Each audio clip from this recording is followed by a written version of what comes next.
I decided to make this for those new tutors who haven't started their lessons yet. A lot of new tutors were sending me messages saying that they haven't started their lessons after the application process, after passing the application process, because they are afraid, they are scared to conduct their first lesson. Well, that's okay, that's normal. It's actually normal to feel scared, especially if you're new in this industry like me. When I was starting, I was very new in the ESL industry. I didn't even know kung paano mag-conduct ng lessons, and I didn't even know what ESL means. So wala akong ka-idea. During that time, I just needed a job because I was at the worst part of my life during that time when I started rarejob. To be honest, I was at the lowest point of my career, or let's say my financial status. Very ako nun, kailangan ko talaga ng pera.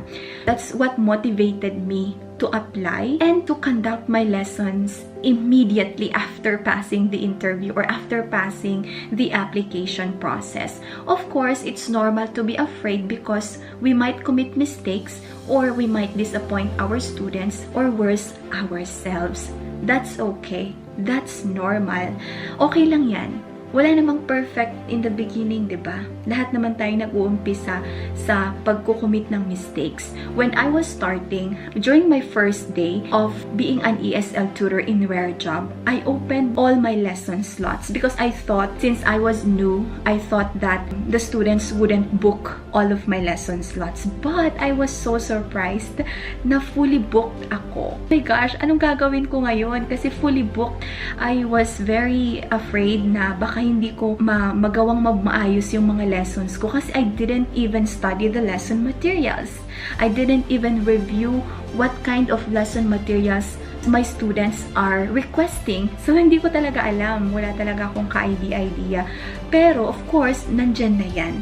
So, I started my lessons. And during my first day, I remember one of my students said, I think you should do this. I think you should ask questions about this. I realized that there are tutor copies and there are student copies.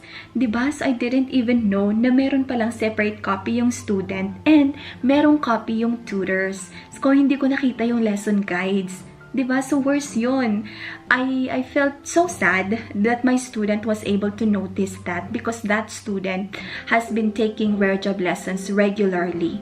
And she was honest. I thank her. I haven't forgotten her until now because when she mentioned that to me, I was able to realize that very important thing. I committed a mistake, but I learned from it. For my succeeding lessons na, I made sure to check and to make sure that I opened the correct copy, the tutor's copy, because the guidelines are there. The lesson guides are available in our tutor's copy. Diba? So, everything is provided. We just have to learn how to deliver them. So, for example, if you're afraid, just open the slot. Okay, open mo muna kahit isa lang. Isa lang. Okay lang yun. Kahit isa lang yung i-open mo. O sige, sabihin natin hindi na-book yung isa. Open ka ulit.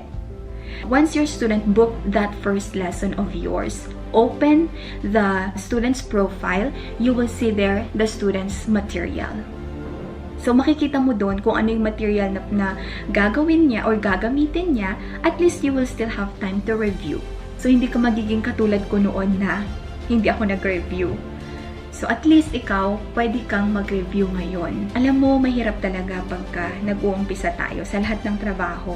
Minsan, sasabihin natin na, naku, wag na lang, mag-give up na lang ako, or di kaya wag ko na lang ituloy ito. Pero, paano tayo matututo kung hindi natin itatry? Kahit isa lang. Isang lesson slot lang. Just open that. Review the lesson material. If you committed mistakes, if you didn't do good, that's okay. That was your first lesson anyway. You can still have better lessons moving forward. You will learn from that mistake that you have committed in your first lesson. So let's say, for example, you did well. Oh, edi very good, diba? If you did well sa first lesson mo, that's very good. That's an achievement. So you can continue having your lessons. If you committed mistakes, in your succeeding lessons, that's fine too. Hindi ka matatanggal as long as you were not rude, okay, to your students. The company will not remove you if you did not violate any of the policies, especially of course yung mga privacy concerns, privacy policies, yung the way we treat our students. We should still be polite even though medyo rude sila. Let's say for example, rude yung estudyante mo, that's okay. Isipin mo na lang, bayad ka sa ginagawa mo. So yun na lang yung isipin mo, yung motivation mo. And as I've mentioned, iba-iba naman ang klase ng lesson materials, iba-iba naman din ang klase ng estudyante. Hindi lahat ng estudyante may negative attitude. Hindi lahat ng lesson materials mahirap. So, siguro may mga mahirap na parts na lalong-lalo na kung hindi naman natin kabisado. That's okay. Open mo lang yung Google, diba? If your student has questions and you don't know that word, you don't know how to answer that, naku, Google mo kaagad-agad. You can. Just Google immediately. Okay? Huwag tayong marattle. The platform that rarejob uses is also very easy to use. Parang ano lang, messenger lang ng Facebook na dun ka nag-chat, dun kayo naka-video call, dun mo sinisend lahat. So, okay lang. Diba? Walang problema doon. And the good thing about that platform is that, for example, you committed mistakes in sending something to your student. For example, the spelling of the word that you sent was wrong. You can edit it. You can change. You can remove. And then you can send a correct one. So, that's okay. Alam mo ba, wala namang perfect eh. Yung mga matagal nga na tutors dyan, nagkakamali pa din. Paano pa kaya kung tayo or ikaw na bago? Take that first step. It's okay to commit mistakes. No one is perfect. So yun, I hope I encouraged you in this video. And if you have questions, I am spending time na sa YouTube channel ko, so I make sure that I will be answering your questions. Thank you very much sa mga subscribers ko, and thank you for watching my videos. Please consider subscribing. Again, my name is Rochelle. Have a nice day. Bye!